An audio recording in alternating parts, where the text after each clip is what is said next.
The new now is here. You need an out-of-the-box user-friendly platform that will help you transition smoothly to the new normal. You need vSmart School. vSmart School is a one-stop teaching and learning online platform perfect for hybrid learning. This two-in-one system caters to your distance learning and classroom management needs. vSmart School supports self-paced, teacher-paced, asynchronous and synchronous formal education online. In vSmart School, students will attend daily online classes and access Vibal's DepEd-aligned digital curriculum from preschool to senior high school.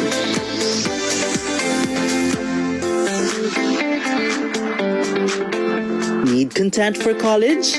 We have them too.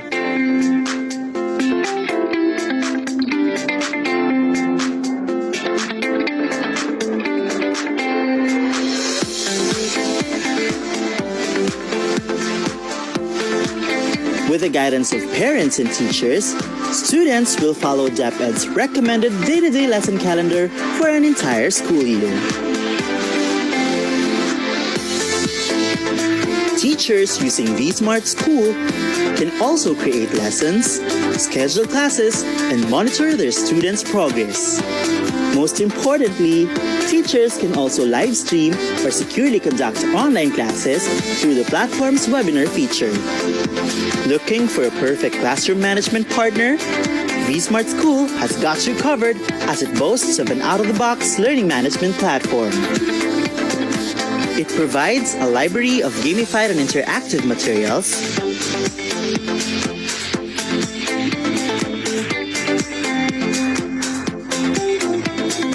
a lesson plan repository mapped to the curriculum, assessment tools,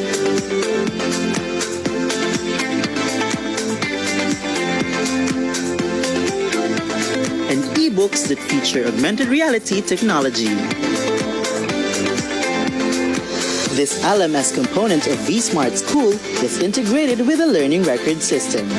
This means that through the system, teachers and students can track their teaching and learning journey. Not just that, teachers can also monitor students' grades through an electronic grading sheet called Gradebook. And if you need to deploy tests online, you can do so with Test Guru, where you can enjoy thousands of free test questions ready for deployment through the Vibal Test Bank. See? All your distance learning needs are here in vSmart School. Packed with curriculum-aligned content, learners' progress reporting, and ebooks that are AR ready, vSmart School goes beyond the traditional classroom experience. The good news is, you can also enjoy the vSmart School experience without the internet connection through its mobile app. Downloadable from Google Play Store and Apple App Store. So what are you waiting for? Start your virtual classroom with vSmart School.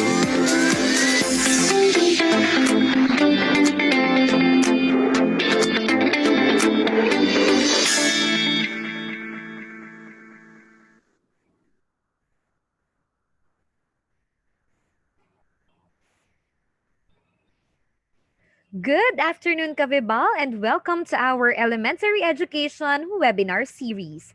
For today's discussion, our topic would be on teaching basic mathematical operations through manipulatives and online materials for primary students.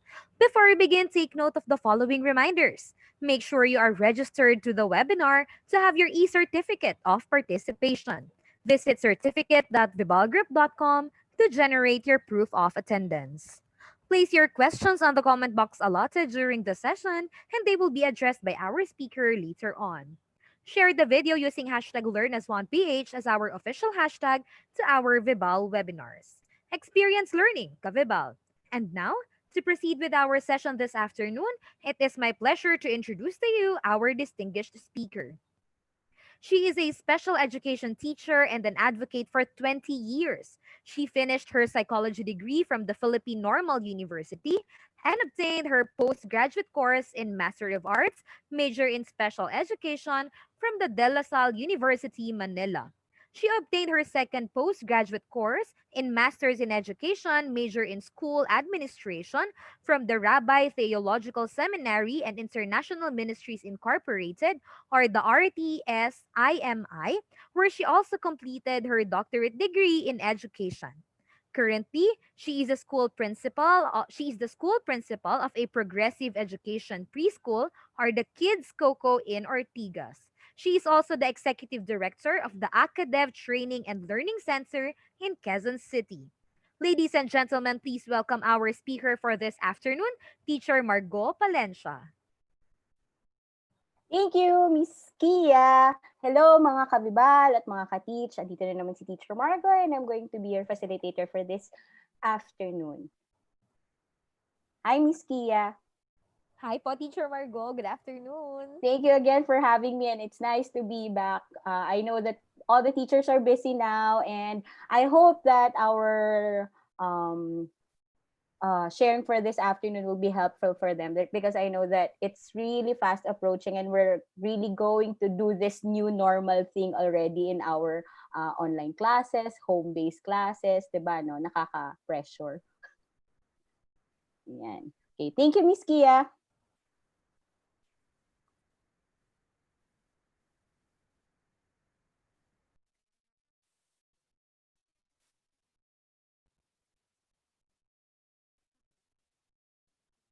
Okay, for today, I'll be discussing, hello mga ka-teach, once again, for those who just arrived and registered, hello po. Magandang hapon sa inyong lahat. Once again, I'm Teacher Margo. And today, I'll be discussing with you teaching basic mathematical operations through manipulatives and online materials for primary students. So when I was asked to give this lecture for today, I was a little hesitant because I wasn't really teaching mathematics for a long time.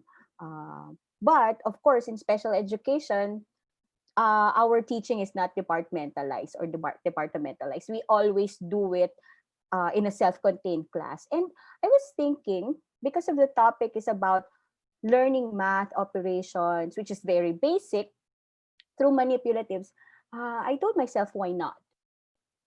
Let me share to you what we normally do in our classroom. And if this is helpful for the children with special needs and the preschoolers that we are handling, especially in Kids Coco, where I'm working, I think this can also help you out. I know that we have a lot of challenge at this current time in terms of how are we going to do it, that everything is going to be synchronous or asynchronous.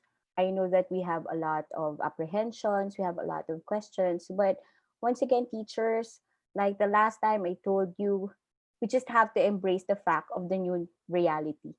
We need to, we just need to do our part. Sabi ko nga, dapat may gagawin lang tayo. We may not do it perfectly, but we can always do something for the students. All right. So for today, this webinar aims to present a non-traditional lesson presentation in teaching students in the primary level the basic mathematical operation concept. So basically, in the literacy program, the first thing that they have to learn in arithmetic is the basic operations. And I think that is what we normally use every day in our lives. And it is also pointing toward, this webinar also points toward giving teachers suggestion of online materials in teaching math. At the same time, how do we do some IT stuff in teaching mathematics? But these are simple ones lang po. All right. So my first question is, kahit hindi ko po kayo nakausap, hindi ko kayo naririnig, my first question to all one who are watching in this live telecast is, why is generalization of mathematical operations in the primary grades vital? Why is it very important for us to have the students generalize, or in education, generalization means that they need to acquire the skills. They have to learn it. Halimbawa po, para masabi mong ang isang bata ay na-generalize niya ang concept of time, ay kapag inaral niya yung sa bahay at lumabas siya, pumunta siya sa inaral niya yung sa school at siya ay bumalik na sa kanyang bahay, o pumunta siya sa mall, o pumunta siya sa simbahan at nakakita siya ng clock, na-apply niya yung mga bagay na pinag-aralan niya in terms of time, and finally the child can already read what is the time in a clock, for example in an analog clock. Ibig sabihin po na generalize na. Ngayon my question is, why do we have to generalize this skills to the children? Sige po. Because math is life. I'm not a math teacher, but I believe that math is life. It is also a language.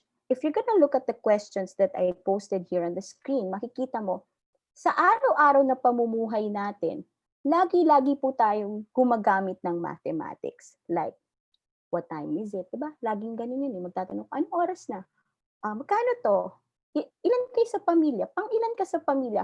How old are you? Kapag bibili ka, wala bang discount? So all of these are actually language. Language natin to pero it all pertains to mathematical equations. So which means that math is very important. I know that there are a lot of people, kahit naman ako, when I was younger, medyo takot din ako sa math. Why?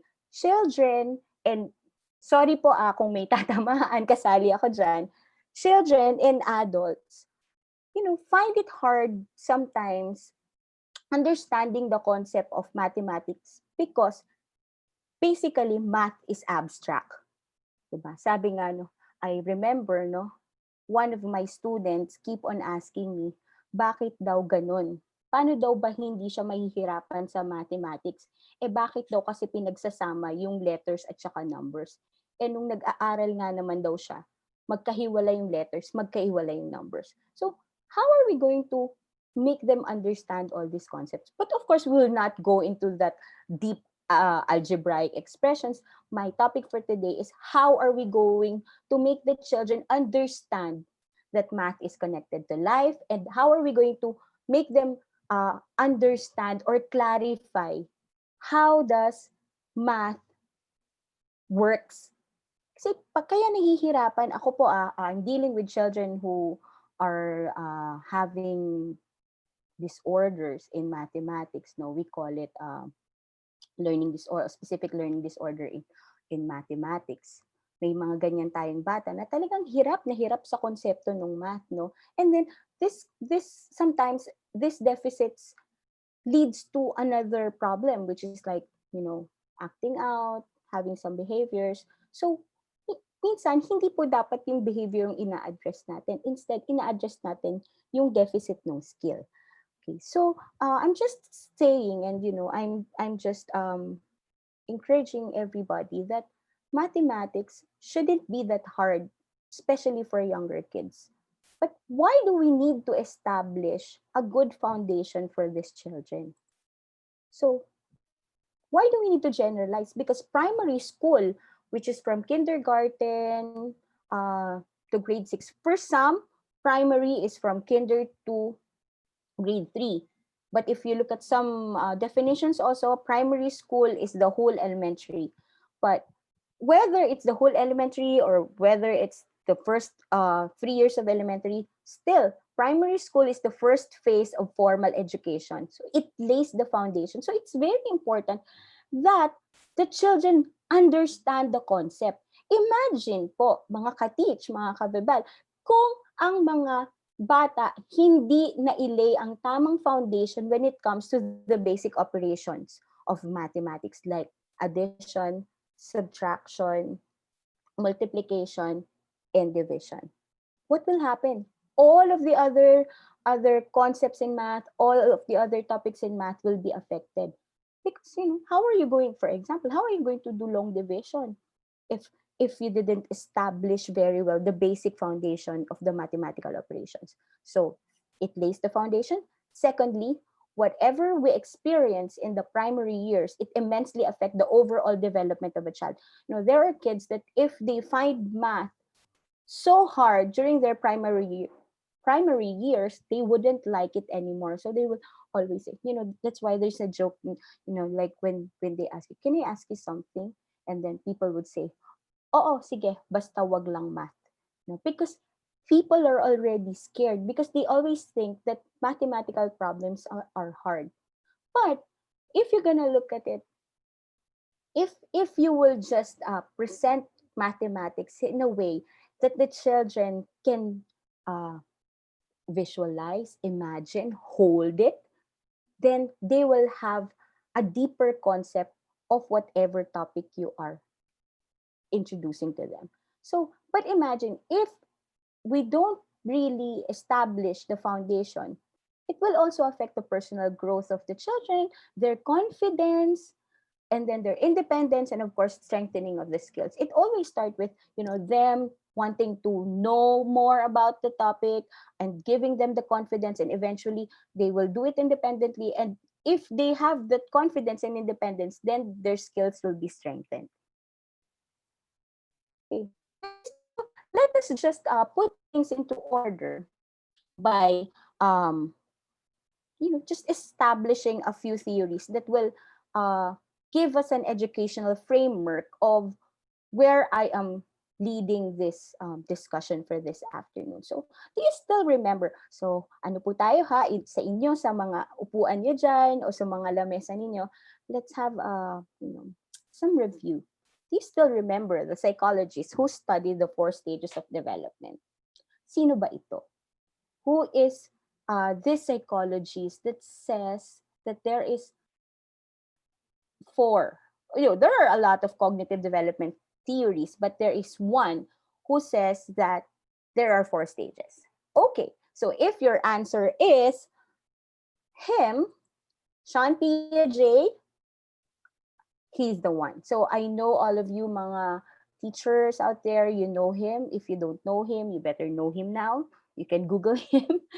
So Piaget's cognitive development theory, his theory is very influential for young learners. So I'm referring from 3 years old up to grade 3. Actually, his theory covers until 12 years old onwards. Okay, so let's just have a review. I'm just stating this so that we will all be reviewed of our foundations of education. wherein, it takes, like, you already forgot how to be a grade 1, grade 2, grade 3, grade 4, grade 5, grade 6, for sure. Nakalimutan na natin. And somehow, if you had a hard time, dealing with your mathematics before, malamang ayaw mo na din yun alalahanin ngayon. So, sasabihin mo, napasa ko naman na teacher na ako ngayon. So, ayoko na siyang alalahanin. Pero let's just put things into order and let us remember what did actually Piaget's theory presented to us, or how does it influence our foundations in education? Okay, this picture, just look at the picture, and from the picture itself, you will somehow understand it.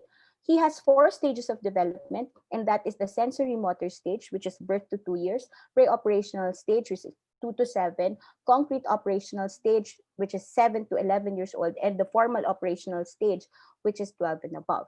So it means that when a child is young, there are opportunities, or there are materials that we have to present to the child before we move to another stage. So what what I just what I want to establish is that there is always a stage of development. So we cannot really push the children to give us something that they don't have yet. Uh, Isa sa pinaka example po siguro, no. That's why children sometimes have a hard time with mathematics, because what is being presented to them right away are abstract concept. If you give them abstract concept right away, they will really be confused. They will not be able to learn the process, which I think the process is very important when you want to teach the basic operational skills in mathematics. So he proposed 4 distinct stages, or 4 distinct stages, and then he also believes that there is a difference in terms of quality and quantitative understanding in terms of the children. If you're going to look at this picture, you will see that it will start with sensory motor stage, wherein the child always begins or interact with the environment, and they always need manipulative things, something like that. And then on the pre-operational stage, which is 2 to 7 years old, the child begins to represent the world symbolically. So if you're gonna look at it, what does it tell us, no? Na kapag bata pala talaga, sabi ni Jean Piaget, dapat daw may nahahawakan, no? May nahahawakan, because little kids, they rely on their senses. And then there will be a transition from the manipulative things going to symbolic, which can be concrete, and then eventually it can lead to some pictures or books, and then slowly nade-develop yung kanyang logic, and then here goes the concrete operational stage, no.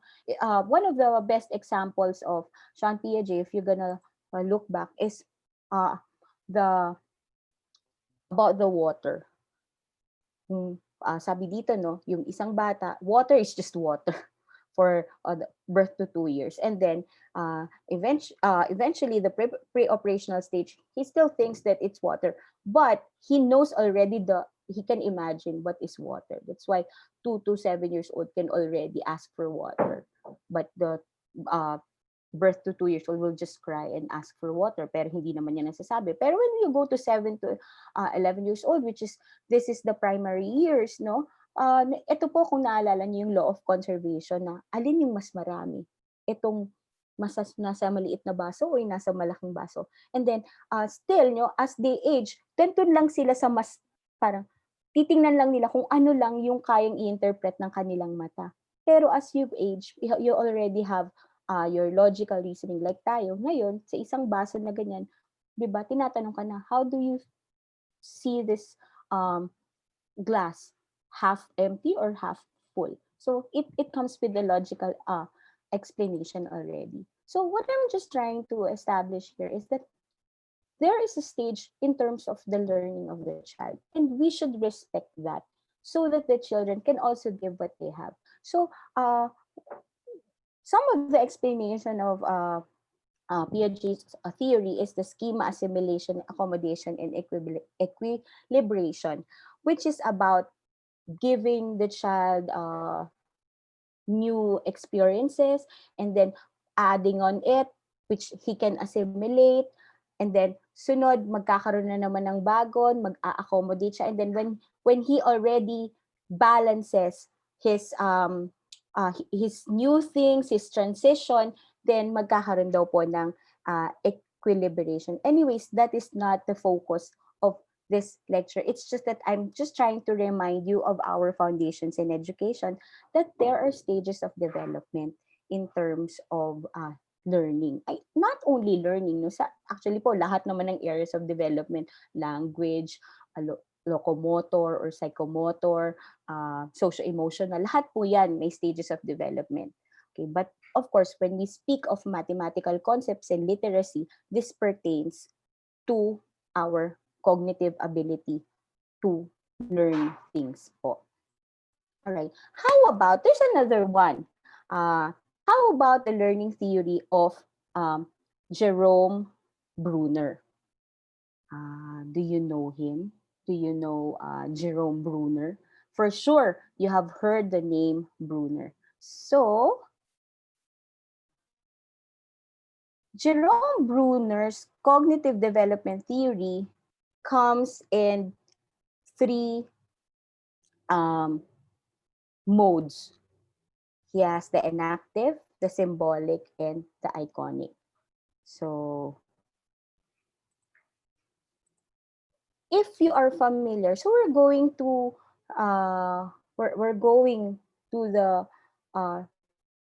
the phase wherein we are going to talk about how this cognitive development of Bruner can affect our teachings in mathematics. I don't know, mga ka-teach, if you have heard of the term CPA method in mathematics. So the CPA method is something like this. The enactive is the concrete, the symbol. We have the symbolic and we have the iconic. So according to Jerome Bruner, there are also modes or instructional method to teach a child the mathematical concepts. So, and from this Bruner's cognitive development, nabuo po yung ginagamit ngayon natin na method, which is the CPA method for math mastery. So, what is the CPA method? Some of you might heard na ginagamit siya for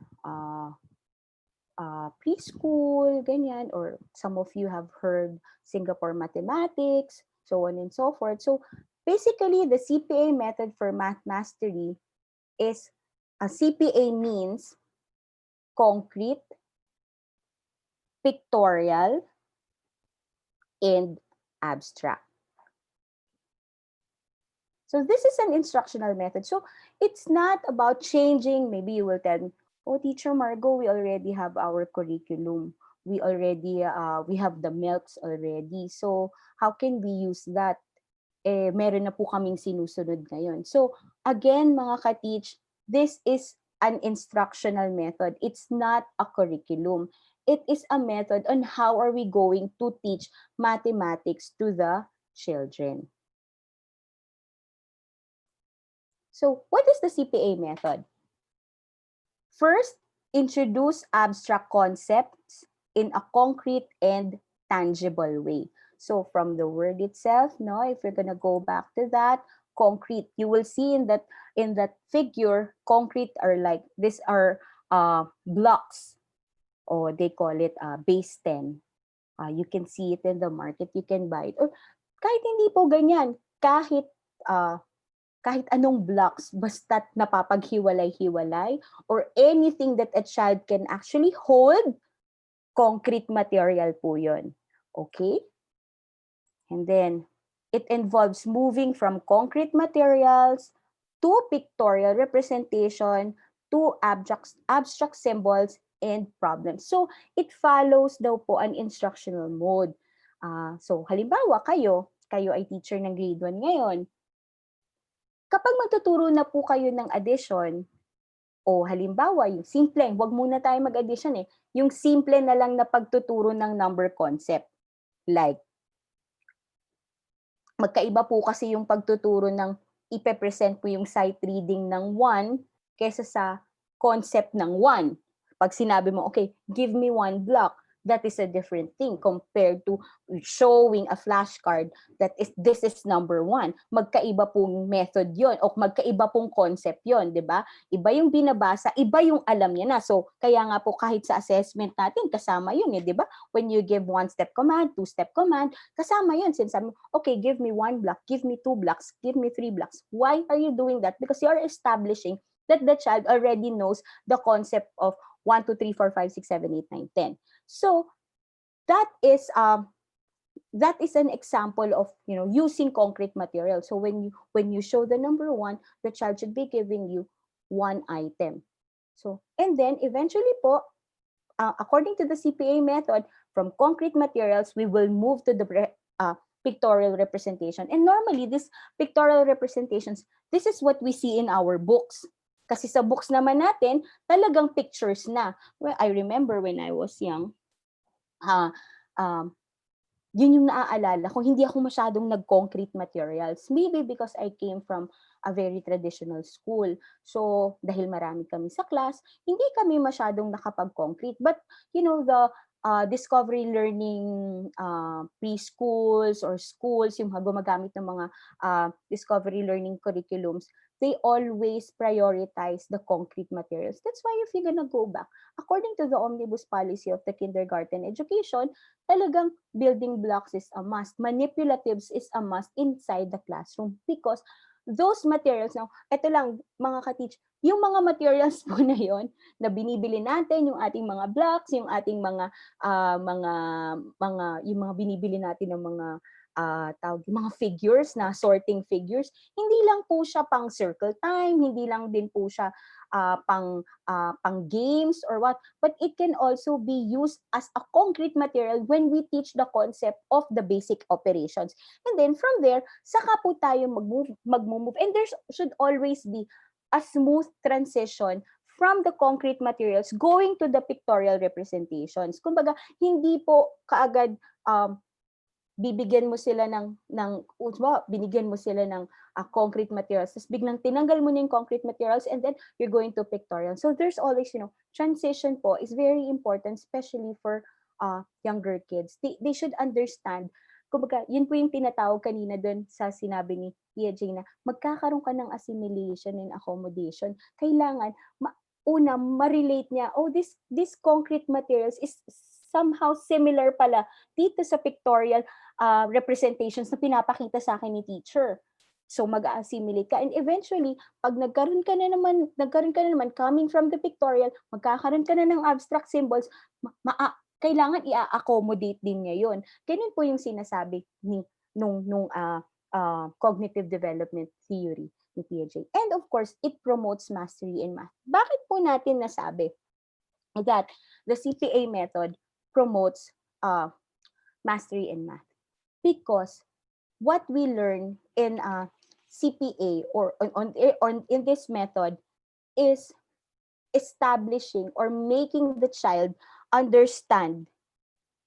We make them understand the concept, the process. Alam niyo po mga ka-teach, in mathematics, I think I believe that in mathematics it's very important that they understand the process. I remember, if I may just share with you po, no, I remember I had this one client, but it was a long time ago, and that client of mine was attending so many enrichment centers. Alam niyo naman po, here in the Philippines, we have a lot. I'm not going to mention names, but we have a lot of enrichment centers for reading, enrichment centers for math. But this child was brought to me by the parent because, that child is going to an enrichment center, but ironically, the lowest grades that he is getting from his school are those subjects in which he is enrolled to an enrichment class. So nagtataka yung parent, no? And then I remember, ang inaanon pa, nagaganto naman siya, so dapat alam na alam niya na yung mga concept. And then when I assess the child, and then I interviewed the parents, this enrichment programs is not really for everybody, because the process is not really being discussed. Kumbaga, para mas maintindihan niyo saan ako nanggagaling dito sa sinasabi ko, like I asked the child 0 plus 7, and then the child gave me an answer of 7. But when I asked him 7 plus 0, ang sinabi niya sa akin, wala pa po ako sa 7. So I realized it was all memorization. In the CPA method, what it wants to promote is, it's not about the tricks, you getting the answer right away, but instead, how did you arrive to that answer? Or it's more of like not getting the answer quickly. It's not about finding tricks on how, the tricks in mathematics are helpful, but may binabagayan din po siyang mga bata. So, kumbaga, it's giving, it's more of, in terms of CPA method, it is giving them this tools. You are giving them tools so that they will understand the problem which is presented to them. That's why you start with concrete materials. Yun po kasi, tingin ko, mga ka-teach, yun yung mahalaga sa math eh. Maintindihan niya paano nag-a-arrive sa ganitong sagot, o paano nabubuo yung ganitong sagot. Kumbaga, tingin ko, sa 4 basic operations, napakahalaga po niya. Paano nag-a-add ng dalawang bagay, paano nagsasubtract, ano yung konsepto nun, ano yung foundation nun. That's why, when we use the CPA method, this is from my practice, okay? Maybe some of you will say, ay hindi, nasubukan ko na hindi yan effective. So maybe that's not your cup of tea. But, again, this is about, because the topic for today is about teaching mathematical operations using manipulatives, and how are we going to promote mastery. So, in my practice, this is what we do. Okay, so let's start with the concrete stage. Because I told you a while ago, this is a 3 instructional method. So the concrete stage is the doing stage. So from the term itself, doing, it means that you are holding. And I think this is very good for younger children, like kindergarten, grade 1, grade 2. They need concrete materials, and they really learn by doing things. When they manipulate things, diba? Diba, parang simple lang po eh. Ang mga bata, pag sinabi mong mainit yan, hanggat hindi yan napapasok, hindi yan maniniwala. It's the same thing. It's the same concept. Actually, the CPA method is not new to us. This is not a new thing. Nilagyan lang to ng pangalan, pero we've been doing this. I think most of you have been doing this. It's just that this time, we just have to put it in proper order. All right, so this is the doing stage. Physically moving objects to explore a concept. And one more thing, I always tell this, na it's very important and it's very good that you allow children to use manipulatives, because it seems to them that they are playing, that's the thinking. Minsan sa mga magulang ganun din eh. If you put a lot of materials, ang akala nila naglalaro lang kayo. So we just also have to explain it to them na hindi po ganun yun, Kasi kung tutusin po, what is the basic operation of the occupation of the children? The basic occupation of the children is to play. So if you will incorporate these manipulatives to them, they feel that they are playing, so they will have interest in mathematics. And what is the implication of this sa ating panahon ngayon, within the new reality or the new normal? We keep on thinking, how are we going to do our classes since that the children are in the house? Paano to? And then the parents also sasabihin na, I don't have time, I don't know what to do.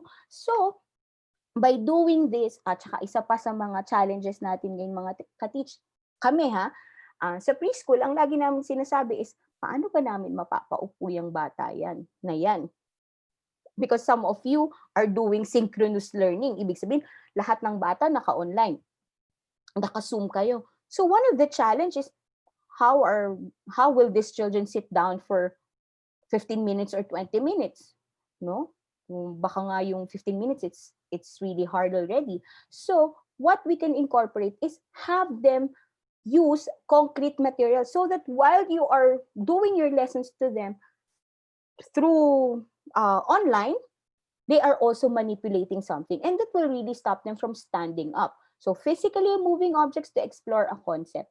So we can also do the modeling, no?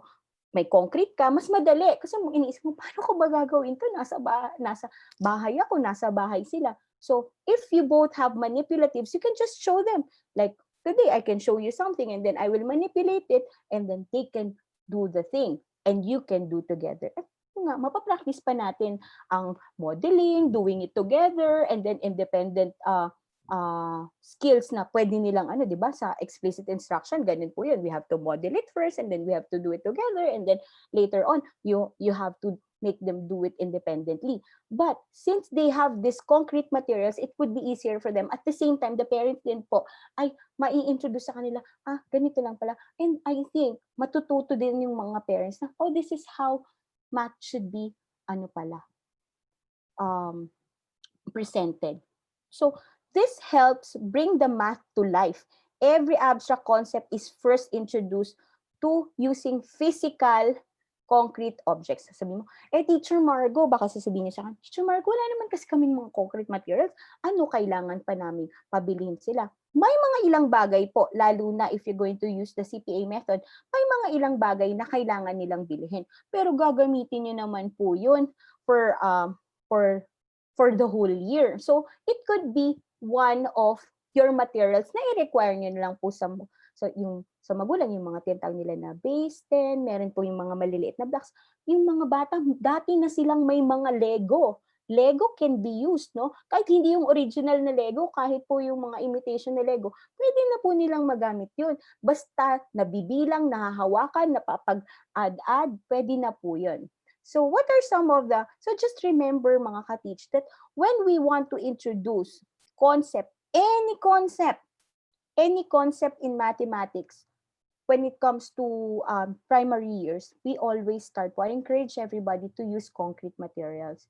You know, sinasabi nila na some countries daw ang galing-galing sa math.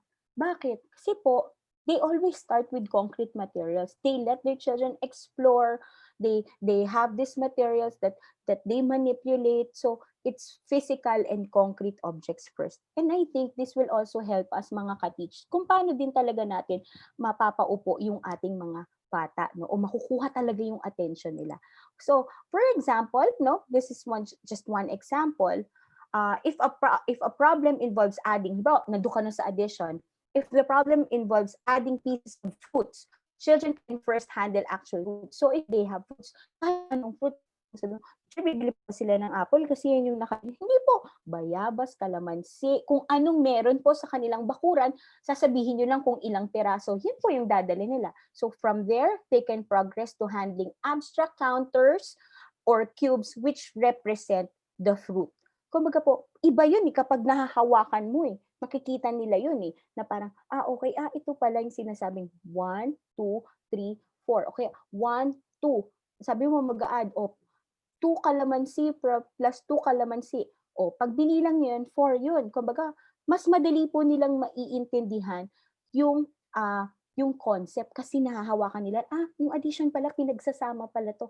Yung subtraction pala, binabawasan pala to. So, anything po na pwede nilang manipulate. So, I just gave you an example. For example, fruits or whatever they have at home. They can even use Play-Doh. Kung teacher, walang panahon si parent Okay, sige, kahit Play-Doh na lang. Yung Play-Doh po, yung clay, isang taon naman po nilang gagamitin yun. O kahit crayons, o kahit pencils, all the things. So these are some examples of concrete representation. May mga nabibili po tayo ng mga ganyan. Mga counters. Pwede po tayong gumawa. Beads can be used, no? Dice can be used. Alam niyo ba yung dice, nagagamit po yan sa addition, sa subtraction, sa multiplication. Pwede po natin gamitin yan. Pwede po tayong gumawa ng mga table counters. Yan po nakikita ninyo sa bandang right side, yung pagtuturo ng decimal. Pwede po tayong gumamit ng mga chips, no? Kung ano yung meron, pwede po natin. And this can be done by a parent or a teacher. Okay. Ito po, mga botones, mga laruan nilang kotse, no? Playing cards, straw, mga toys na available na, pencils. These are all concrete objects. So what I'm just trying to say that kasi teacher, mahal yung mga concrete objects. Hindi po. We can just use whatever we have. No? Pero again, how can we succeed with this? Of course, if you want to succeed with this, you have to prepare. You have to let the parents know what do you need and how things are going to be. Okay? So these are some examples. Although this is not mine, I just grabbed this from Google. This is from Imagination 3. So this is a simple Lego blocks which is kita nyo kung paano niya ginawa. Nilagyan lang yan ng dots, na-erase pa yan so you can even reuse it again. So these are samples that if you're teaching preschool, grade 1, grade 2, grade 3, these are just popsicle sticks na nilagyan, dinikitan ng kung ano-ano. So these are examples of concrete materials or manipulatives. And the manipulatives doesn't really have to be very expensive. Okay, now let's go. So that's the first method. So you have to introduce first into concrete. Actually, pag inisip mo parang ang hirap, pero that should be fun because you have a lot of things, colorful things, meaningful things. I always tell myself, when I am thinking of something for the children or when we have team meetings with my teachers, how are we going to introduce, in special education, it's very hard to introduce the concept of mathematics. Kasi, kumbaga kung yung milk spoon natin ngayon, milks na yun, mas pinapakonti pa namin yun. Kasi nga po, yung basic lang talaga yung kailangan namin maituro. So, kadalasan po, sa amin, it's mostly concrete. And then, nakaka-move naman kami to pictorial. So, the pictorial, sa concrete, parang mahirap kasi maraming materials. Pero it should be fun because those are activities. It's like, it's the same thing when you teach science. Children learn when they experiment, no? Pero, of course, if it's just all concrete, sabi ko nga dati, bakit kaya may mga concepts sa science or sa math na hindi ko naiintindihan or nahihirapan akong intindihin kasi hindi ko siya kayang i-imagine. Hindi ko siya napipicture out. So, the next is from the concrete materials. Paano ka makakapag-picture out ng isang bagay kung hindi mo pa naman siya nakita talaga o nahawakan? So, the next instructional method from the concrete is to pictorial. Baka po sasabihin, kailangan ba namin bumili ng mga Singaporean materials, Japanese materials, Taiwanese materials? Hindi naman po. You just follow it. Kasi kung hindi ka naman full blast na Singaporean math, Japanese math, or whatever math they are calling it, this is again a method. You are just going to change your approach. Again, I told you, this is nothing, this is not new to all of us. We've been doing this, no? We just have to tweak a bit and then follow a certain procedure. Okay. So, next is pictorial. This one, it's a little easier. Kasi, the pictorial are the ones that we see in the books. The problem lang if you don't have the books, no? O wala kayo talagang libro. But still, we can make pictorial representations, no? So, kanina, sabi, the concrete is the doing stage. Kasi nga, you're learning by doing. And then, now, this is the seeing stage. Ibig sabihin, yung sinasabi kanina na now you will slowly assimilate from the concrete and then entering a new concept na pictures naman. Okay, so images used to represent the objects. So, I know that you've been doing this, mga kabebal, no? Mga teachers, alam ko ginagawa nito. Pero this time, lagyan natin ng time frame, kailan tayo, at ilagay natin sa tamang edad. Tingin ko kaya nahihirapan din po yung ibang bata kasi ang bata pa talaga nila or a younger age, pinupush natin sila for abstract concept. That's why talagang natatakot sila sa mathematics. When in fact po, if we will just do it gradually to them and always remember, put in our minds that they have stages to follow, no? Maaalala natin, okay, kung hindi pa nila kayang mag-picture, sinubukan mo, pictures na, nag-add ka na ng pictures, halimbawa, hindi pa rin kinakaya, pwede naman pong combination eh. By the way, hindi naman po kailangan laging magsa-start with manipulatives. For higher level, halimbawa grade 5 na, grade 6 na, pwede pong abstract agad. Pwede naman siya, interchangeable naman siya. Halimbawa, abstract ka agad, backward ka naman. Para ma-check nila kung tama yung ginawa nila sa abstract, pwede pong magpa-manipulatives kayo just for checking. So, interchangeable naman. Pwede rin naman sa picture kayo unang magsimula. Tapos, saka ninyo ilabas yung inyong mga concrete materials, okay lang po yun because hindi naman po ito stages. Method po ito, that which is interchangeable. So, images used to represent the object. So, ito na po yung mga ginagawa natin. I know you have this thing already. Ito yung mga ginagawa natin sa ating mga worksheets, no? Alam nyo, mga ka-teach, ano na nga ngayon mas madali na kasi all our computers are capable of doing such, you know. When I was starting, naku, malalaman na ng gusto yung edad ko, no? When I was starting, wala pang mga wala pa pong mga continuous ink. So, nagtitipid kami sa ink that we have to cut out pictures para po kaming may sarili naming clipboard, literal. We will cut out things, we will cut out pictures all the time, pero hindi namin siya ididikit, naka-scotch tape lang po yun. Tapos, iaayos namin yun, tapos saka namin i-photocopy. I know some of you can relate to me. Kasi nga, lahat i-photocopy, hindi pa pwede i-print lahat. Samantala ngayon, ang mga teachers, kaya na natin bumili ng mga continuous ink, may mga worksheets na nada-download, the internet, hindi man ganun kalakas, but the internet can actually provide a lot of things for us. So, the thing is, from the concrete materials, you will transition to pictorial. So, it encourages children to make a mental connection between the physical object, alam ko na yung apple, alam ko na yung lemon, alam ko na yung kalamansi, alam ko na yung bayabas. And then, slowly, magiging abstract picture na siya. Ito rin pala siya. Unti-unti, doon naman siya magbibilang. Ita-transfer po natin siya. So, that is the next thing that we can introduce for primary level. Bago po tayo, ang crucial lang naman is kadalasan, nagsa-start agad tayo sa pictorial. Wala pong problema kung nakuha agad sa pictorial. Pero if the children are having a hard time, lagyan po natin, samahan po natin ng concrete. Okay? And then, this is an example po, no? Kumbaga kanina nanggaling tayo dun sa talagang mga blocks, and this is what we see in our books. So this is a sample of addition without regrouping or exchanging, no? Pinapakita po, yan na po yung mga pictorial representations this time. So yan po medyo mas madali na yan kasi kaya na natin gawin sa computer, may mga downloadable materials na po. In the books, I believe in the books that we have in Vival, it's also presented in this way. It's already pictorial. The pictures are beautiful. So, mas madali na po rin natin siyang maita-transform or maita-transfer o tinatawag natin na magkakaroon na tayo ng transition. So, that is an example. For example po, sa mga younger age, when we discuss multiplication, gamit po muna tayo ng mga pictures.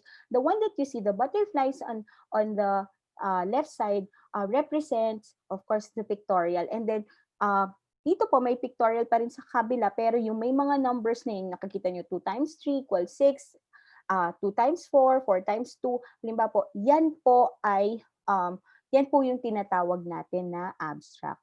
So, it depends mga kabibal, kung saan tayo nagtuturo. No, kung anong grades yung tinuturuan natin, but I think it's very crucial for the ones who are teaching kindergarten, grade 1, grade 2, and grade 3 to start first with the manipulatives or the concrete manipulatives so that the children would really deeply understand and clarify things on how they can solve problems that are presented to them. So this is also an example. So I think pictorial, you already know it, you can just imagine it, and these are available.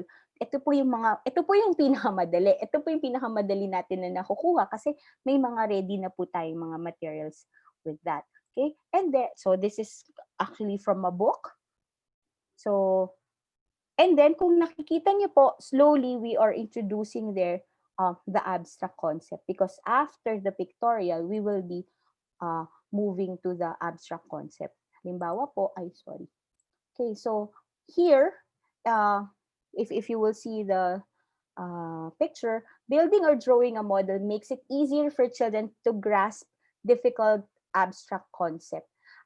Similar din po ito mga ka-teach kung bakit uso sa ating mga Filipinos uh, yung nagbibilang ng stick, yung nagbibilang sa kamay, 'di ba? 'Di ba uso 'yun? Kasi ano 'yun eh, manipulative 'yun eh, 'di ba? Tapos po 'di ba eventually kasi hindi na kaya ng iyong kamay, gagawa ka na ng mga sticks. It's the same po as visual representation. Pero mas maganda po sana if we will start it that they will visualize in according to what kind of concrete materials you have presented to them. If kung kaya natin pangatawanan, ang kaya natin pangatawanan ay mga blocks o mga Lego blocks o building blocks as we call it, yun na lang po muna yung gamitin natin. O kaya if we will use pickup sticks or whatever, nasa inyo po yun. So, kayo na po yung magde-decide doon because you know your students' profile. Okay, so if you're gonna look at here, sabi niya, no, simply put, if the children visualizes the abstract problems and make them more accessible. So, coming from the real objects, punta siya sa drawing, tapos here, transformula or nag-transition sila to bars, no? Yung mga bars na tinatawag natin, which again, still, it's a visual representation. Okay, and then, next is the abstract. Well, I think this is the easiest. Sabi ko nga po, trabahuhin na lang natin. Talagang mag-exert tayo ng effort dun sa lower level.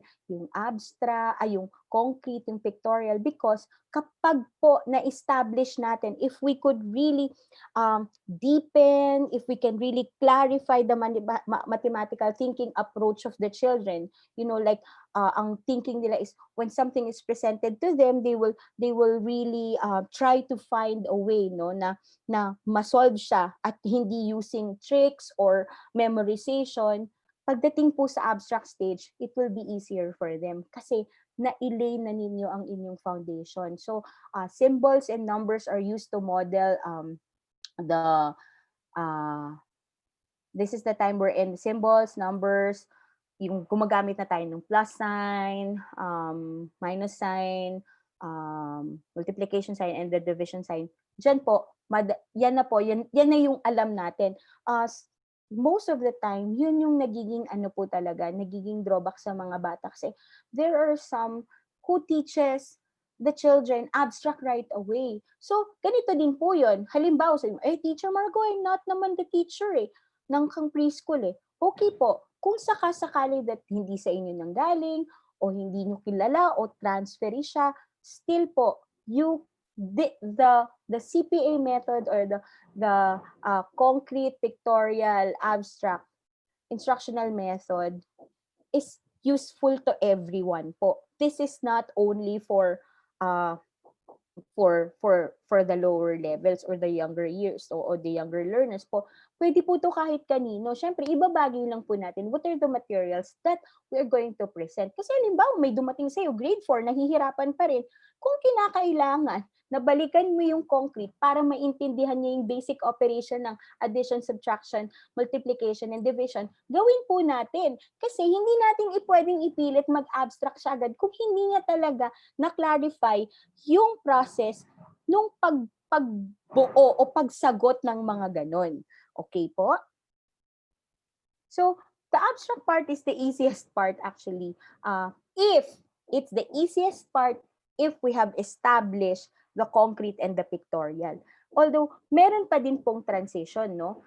Hindi naman easiest kasi dyan yung mas complex. Kasi po, ang CPA method ay nag-follow din ng spiral curriculum o yung spiral progression po, no? Paikot pataas. Kasi nga, humihirap siya. Pero again, kapag matibay yung pundasyon, mas madali sa pag-angat. Kasi, kumbaga, nagiging complex lang naman po yung kanyang mga inaaral. Okay, so, how can we make CPA work? So, there should go, the teachers, typographical error. The teachers should go back and forth to the 3 distinctive stages in order to facilitate the mastery. So, again po, no,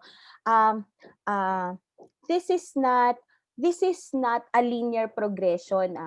once again, uulitin ko po, hindi siya linear progression na kailangan concrete, aga lang lagi, pictorial, tapos abstract. Pwede po siya mag-interchange. Pwede pong, sabi ko nga pwede po siyang cyclical, pwede po siyang mauna muna yung abstract, tapos nag-present ka pa rin ng picture, tapos nag-present ka pa rin ng manipulatives just to check it. Pwede po yun, hindi po yun bawal. Kaya lang po, I think what we're trying to establish for this afternoon is how are we going to make them understand? Sabi nga po, how are we going to teach the mathematical concept using manipulatives, no? Ngayon nga po, mga ka-teach, mga kabibal, ang dali na lang kasi marami na rin pong mga websites, no? Later, I'll show you some websites na pwede ninyong magamit at maraming worksheet, maraming interactive content po yung pwede ninyong magamit doon.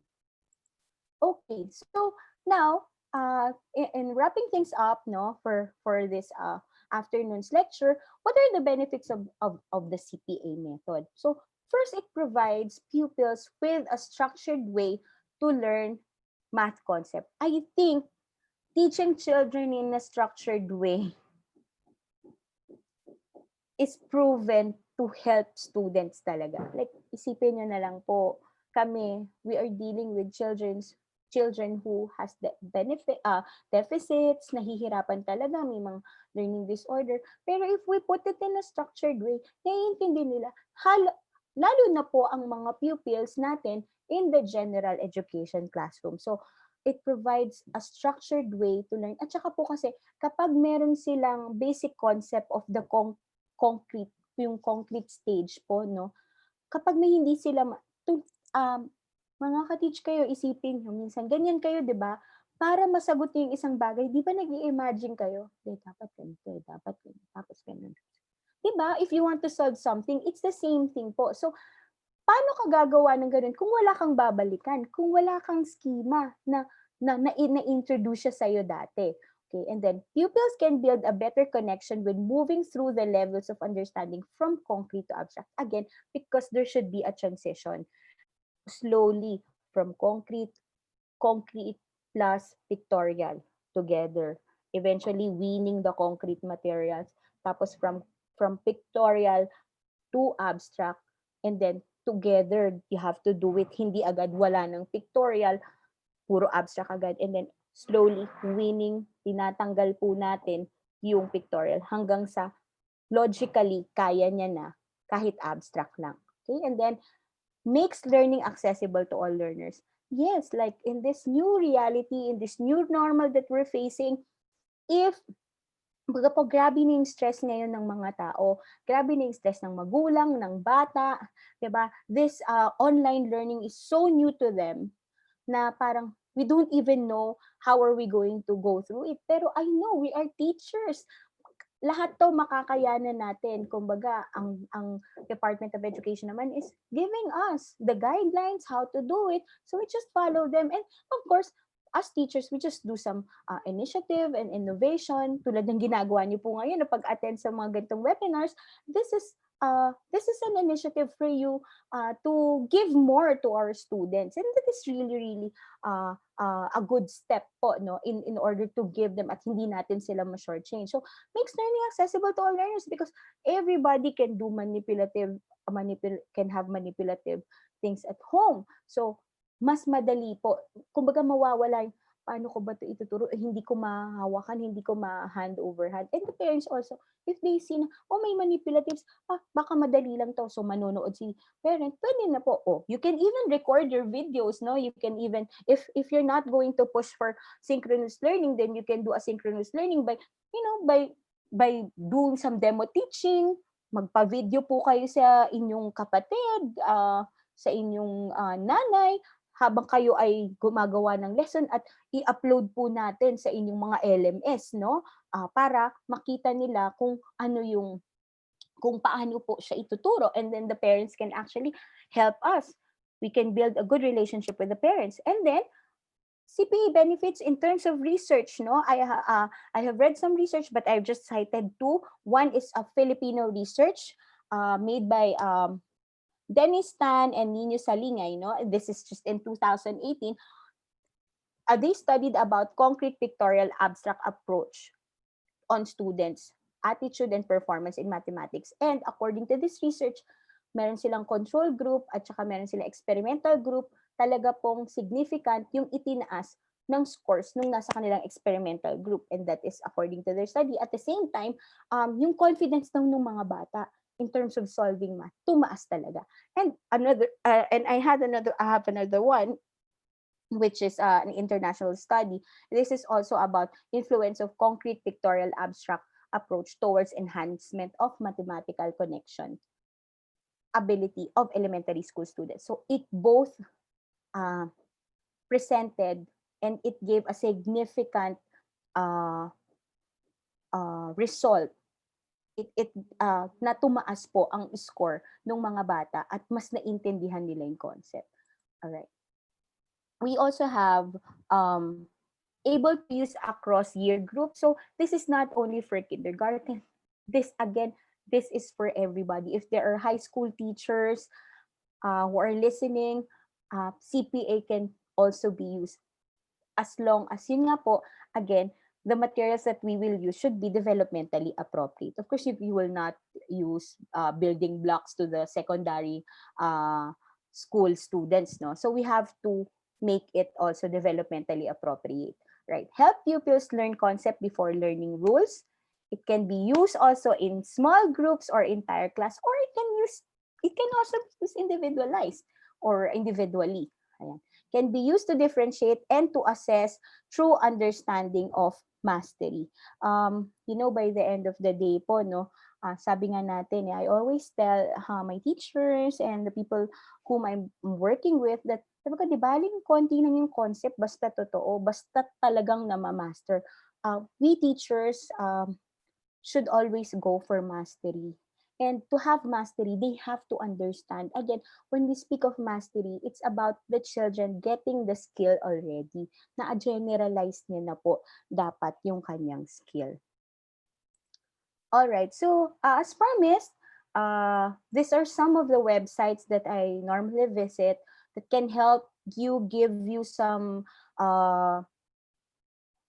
ideas.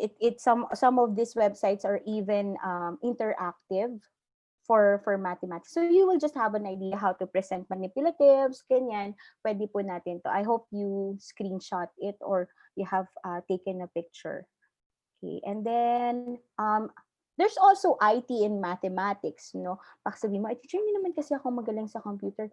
No, mga ka-teach, mga ka-vibal, basta't marunong kayong mag-PowerPoint, basta po marunong kayong mag-Microsoft Word, na ginagamit naman talaga natin for our presentation, no?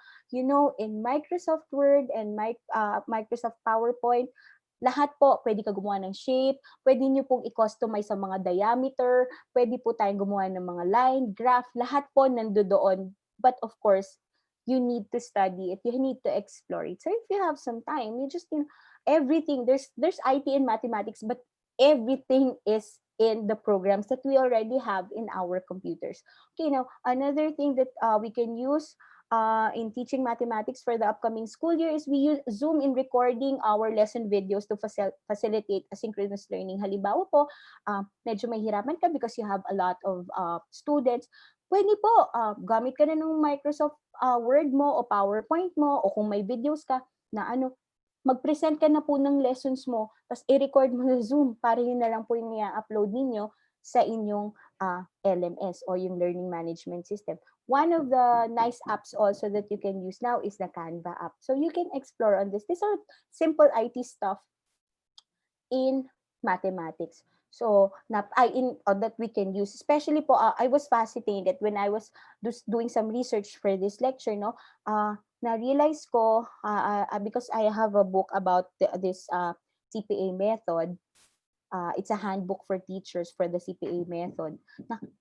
Nakita ko talaga doon na tinuturo, there is really an IT for mathematics or IT in mathematics. So just explore. But the basic, if we're teaching primary grades, hindi naman natin kailangan ng mga linear equation, mga masyado.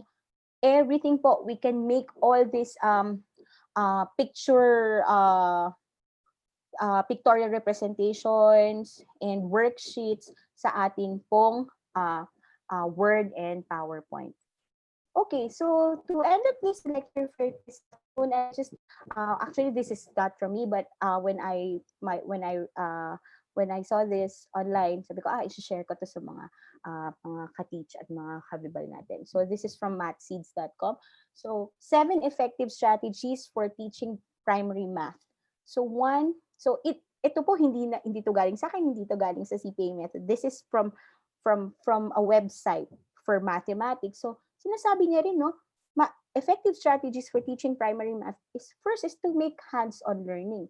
Make it hands-on, which is concrete. So it supports the instructional method that I just presented to you. Next is use visuals and images, and that is the pictorial representation. And then find opportunities to differentiate.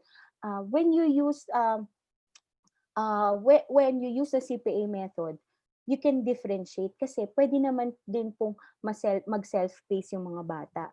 Pwede nating bigyan sila lalo na kung if you are dealing with children who are in the inclusive setting, naka-inclusion po yung ating mga bata, pwede po natin, dapat po tayo mag-differentiate. So find opportunities to differentiate.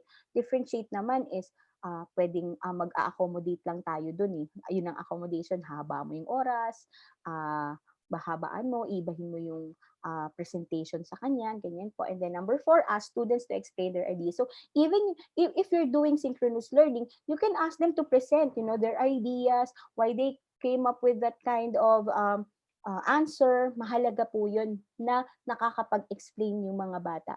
And then incorporate storytelling to real-world connections. I think that people will really appreciate mathematics, or children will really appreciate mathematics if they understand why they are actually studying it. Halimbawa po, when I was teaching, hirap na hirap akong ituro yung clock sa mga bata.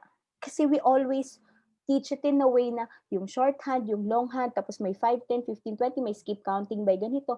Hindi nila magets. Pero subukan po natin na it's the other way around. Gamitin mo muna yung story.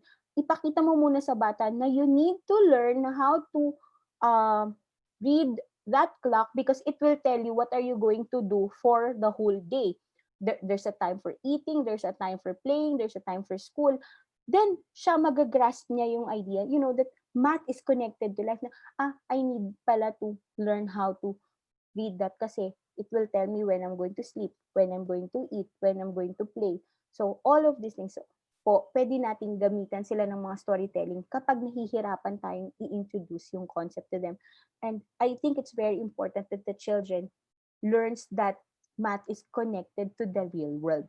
And then, this is very common, no, show and tell new concepts, no? And let your students sorry po sa mga typo, let your students regularly know how they're doing. So even though we're doing online classes po, again, teachers, let's try to make it child-centered, which means that we give feedback to them. We always give feedback kung nasaan sila, kamusta sila doon sa ating mga itunuturo. At the same time, how are they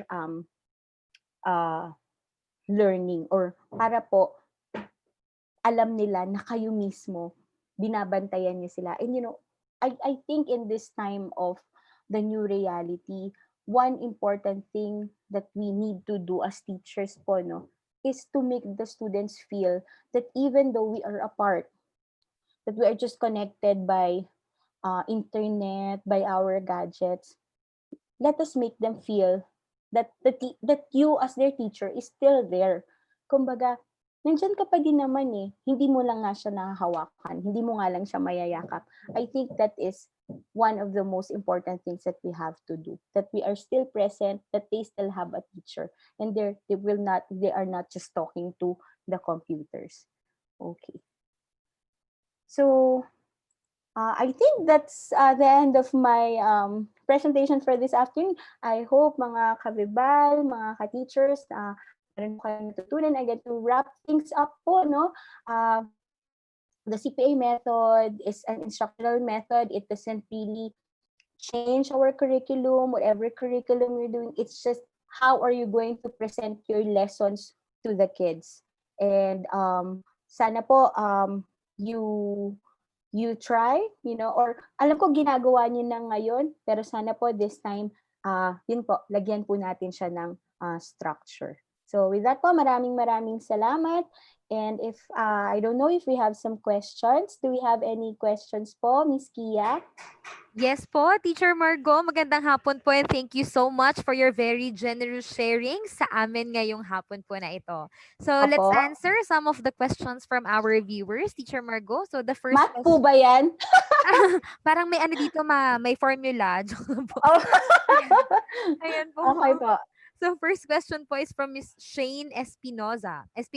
So the question, ma'am, is how can we change the way the students think about math? That it is a difficult subject, or can we encourage them to love math? Uh, of course, I mean, I think the changing of the mindset is nasa teacher po talaga. Yun sa akin. Although, depende din kasi, ma'am, kung anong grade na ito. Pero I think when they come to us, pag nasa atin na sila, yun nga po, we have to assess first, nasaan ba talaga sila? We have to know how they are doing in terms of math. And then from there, parang we will have our diagnostics. Parang let's have our formative assessment. I think ako yun Tapos parang hindi nila gusto yung math, nahirapan sila sa math. We have to make mathematics fun for them or interesting to them. And yun nga po, and magagawa lang po natin yun sa mga bata kapag magsisimula tayo kung nasaan lang sila. Kasi naiintindihan ko po minsan na kayo, magsisimula tayo kung ano yung binigay na lesson sa atin. So I think para makuha natin talaga sila na malike nila yung math, let's see how they are doing first. Establish first. Tapos from there, saka natin siya bigyan ng mga intervention, saka natin sila turuan according kung nasaan po yung level nila. Regardless, Teacher Margo, delayed Yun na nga po kung na-delay na sila, mas lalong kailangan nating balikan yung kanilang roots o yung kumbaga yung root cause. Otherwise po, lalo po nilang hindi magugustuhan yung math. So, ang ano ko po dyan is, when the students come to us, especially this coming school year, gawa po tayo ng ating mga formative assessment or yung ating mga diagnostic test para alam po natin saan natin sisimulan yung ating mga bata. Yun po, Miss Kia.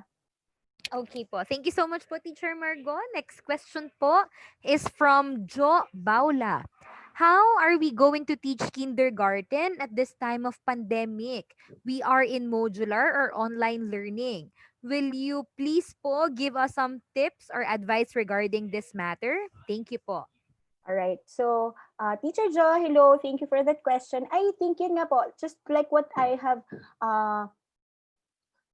shared to you a while ago from this 7 effective strategies, I think you can start it by thinking what are the manipulatives that you will ask the parents to prepare. At the same time po, kayo din po, ilatag mo na po sa MELCs, ano ba dyan yung mga kakailanganin mo ng hands-on materials. I think para po makuha talaga natin, to get the attention of the children at this time, since it's online learning, we need to use more manipulatives. And then at the same time po, since it's modular and it's online, we also have to empower and equip our parents. I think you can also, I know that this is also our challenge, Teacher Jo, because we are the school where I'm working is a preschool also. So, but we are a progressive preschool. So we also use modules, but we incorporate more hands-on learning. And then, teacher, I suggest that you use blended learning. Do asynchronous and synchronous. So when I think asynchronous learning will help you a lot in preschool. Like you record your videos and then just upload it to your LMS para po the parents can review it, the parents can watch it so that they can help you in teaching the students. At the same time po, gawa po kayo ng parents guide para po dun sa inyong mga modules. Teacher Kia. Okay po. Thank you po, ma'am. And for our last question for this afternoon, this is from Miss Al Cameron Avila. How should we reduce the feeling of anxiety of learners in learning math, especially in this time of pandemic? Yun po. Wow. thank you for that question. Ang hira.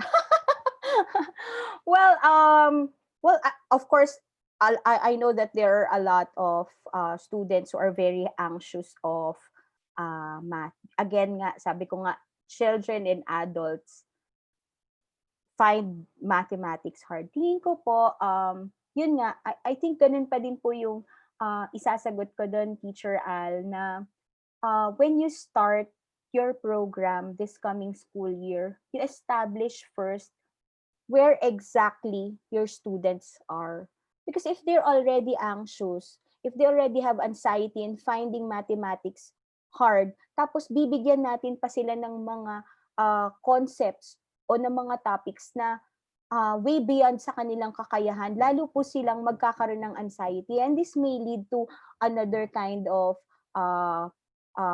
challenge, no? Halimbawa po, pwede pong magkaroon pa ng mga behaviors na hindi karapat-dapat. So, I think po establishing muna their present level of performance or present level of educational performance in terms po dun sa kanilang mathematical ability. And then from there, you just kasi po, pag na-establish natin yun, so I think assessment is very important. Yun nga, formative assessment. Hindi naman graded ng formative assessment eh.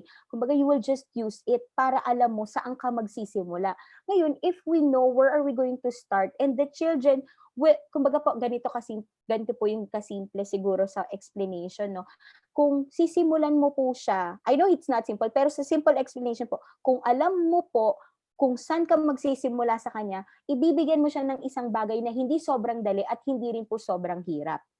Kaya lang po, para po magawa niyo yun mga ka-teach, kailangan po magbigay kayo ng assessment. I think that is also one thing that we can do ngayon sa panahon ng pandemic. Especially this kind of subjects like mathematics, siguro po before all of us, even whatever grade level you're handling, I think when you start, you make your formative assessment so you will know where to start. Kasi hindi mo naman na sila kaharap eh. Para lang din po, you could adjust your lessons. Parang, gaano ka katagal magtatagal sa topic na to? Ito alam na pala nila, so I'll just go over this and then I'll move to the next. Parang ganun po. So I hope I answer your questions mga ka-teach. Miss Kia. Okay po. Thank you so much, Teacher Margot. Now, so that's all the questions that we would be addressing for now. So for the other comments or the other questions that we have in our YouTube channel, we'll try to respond on you the soonest time that we can. Okay po. Then, Teacher Margot, before we finally end our session this afternoon, do you have any final reminders to our viewers po? Siguro po ang reminder ko lang talaga sa kanila is just give what we can give to our students, and we have to prepare. I think everything is about preparing and planning. So we just prepare for the coming school year. Pero again nga po, the Department of Education has given us naman the guidelines that we have to follow. So I think po mag-a-add lang tayo ng konti. We'll just put some tweaks on it po. Sa ating some tweaks on our approach, ganyan. I know that as we go along, we will get by. So, mga kabibal, mga ka-teach, good luck po and God bless to the upcoming school year. Alam ko po na kayang-kaya po natin ito. And pwede ba, kung meron po kayong tanong, yun po, pwede po kayong maglagay ng questions sa ating and you can also follow me in my Facebook page po. Yun po. Thank you po. There we have it. In behalf of Vibal Group Incorporated, Teacher Margot, we would like to thank you for being our speaker this afternoon. Thank you for sharing your knowledge and your expertise regarding the topic to our ka-Vibal viewers. Maraming salamat po. All the time po, Miss Kia, mga ka-Vibal. Salamat po ulit sa Vibal. Thank you. Magandang hapon. Yes po. And of course, also to our Kavibal viewers, maraming salamat for continuously subscribing and having yourselves registered to our webinars every day. So we'll see you again sa atin pong mga susunod pang learning sessions tonight. Meron tayo tonight on our Facebook page and of course tomorrow at sa susunod pa po nating webinars for the elementary education webinar series. Once again, thank you so much, Teacher Margot. Thank you so much sa ating Kavibal viewers.